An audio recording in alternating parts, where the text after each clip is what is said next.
क्रांति बीज जीवन पथ के प्रदीप पृष्ठ 85 लेखक डॉक्टर प्रणव पांड्या आपको पढ़कर सुनाते हैं।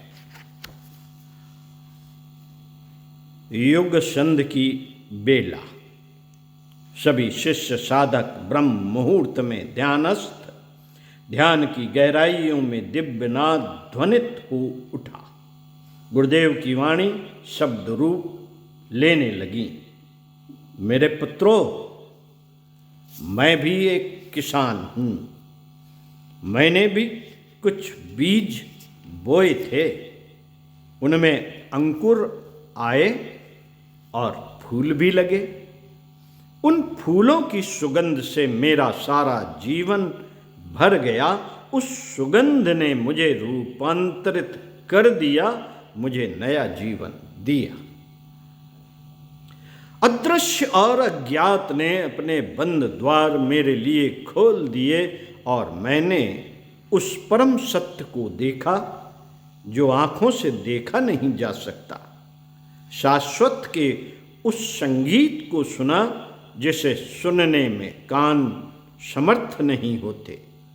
मेरी यह दिव्य अनुभूतियाँ अब वैसे ही मुझसे बहने और प्रवाहित होने को उत्सुक हैं, जैसे पहाड़ों के झरने सागर की ओर प्रवाहित होते और भागते हैं।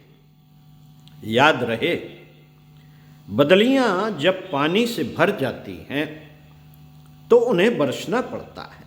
फूल जब सुवास से भर जाते हैं तो उन्हें हवाओं को अपनी सुगंध लुटा देनी होती है। और जब कोई दिया जलता है तो आलोक उससे बहता ही है। याद रहे साथियों, ऐसा ही कुछ मेरे साथ हुआ। मैंने अपने जीवन के अनमोल रहस्य अपने साहित्य में संजोए हैं। मेरे यह विचार क्रांति बीज हैं। वे जिसके पास पहुंचेंगे, जो भी इन्हें संभालेगा, फैलाएगा, उसके जीवन में देवत्व के, अमृत के और प्रभु प्रेम के फूल अवश्य ही मुस्कुराएंगे। उसका जीवन भी उसी सुगंध से भर उठेगा जिससे मेरा जीवन भरा था। ये मेरे क्रांति बीज जिस भी खेत में पड़ेंगे, वहाँ की मिट्टी अमृत के फूलों में परिणत हो जाएगी।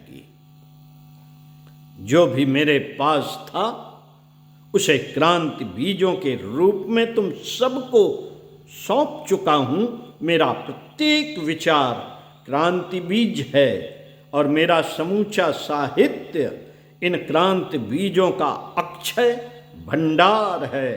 सार संक्षेप, मैंने दैवी चेतना के संदेशवाहक के रूप में, क्रांति धर्मी साहित्य के रूप में विनिर्मित किया है। मैंने इन्हें तुम्हारे जीवन में बोया। अब तुम सबको इन्हें समूचे विश्व के प्रत्येक मानव के जीवन में बोना है, ताकि हर कहीं देवत्व के फूल खिल सकें। मेरे इन क्रांति बीजों को हर कहीं बोने के साथ ही तुम सब अपने जीवन में भी इनकी देखभाल करना, क्योंकि मैं तो बो चला। देखना देखना तुम कि बीज बीज न रह जाए। ध्यान टूटने के बाद भी साधकों को लगा कि गुरु सत्ता का यह संदेश सतत ध्वनित हो रहा है कि उनके क्रांति बीजों की सफलता देवत्व के फूल बनकर मुस्कुराने में ही है, जीवन की मिट्टी को सुगंध से भरने में ही है। ओम शांति। साथियों, स्वाध्याय सत्संग के अगले क्रम में इसी पुस्तक के पृष्ठ 87 से पढ़कर सुनाएंगे सच्ची साधना। तो सुनते रहिए कुछ अच्छा और पढ़ते रहिए कुछ अच्छा। सार्थक तब होगा जब चिंतन मनन करेंगे। तो चिंतन मनन का अभीष्ट क्रम भी बनाए रखिए। जो पढ़ा है, जो अच्छा सुना है, उस पर। ओम शांति।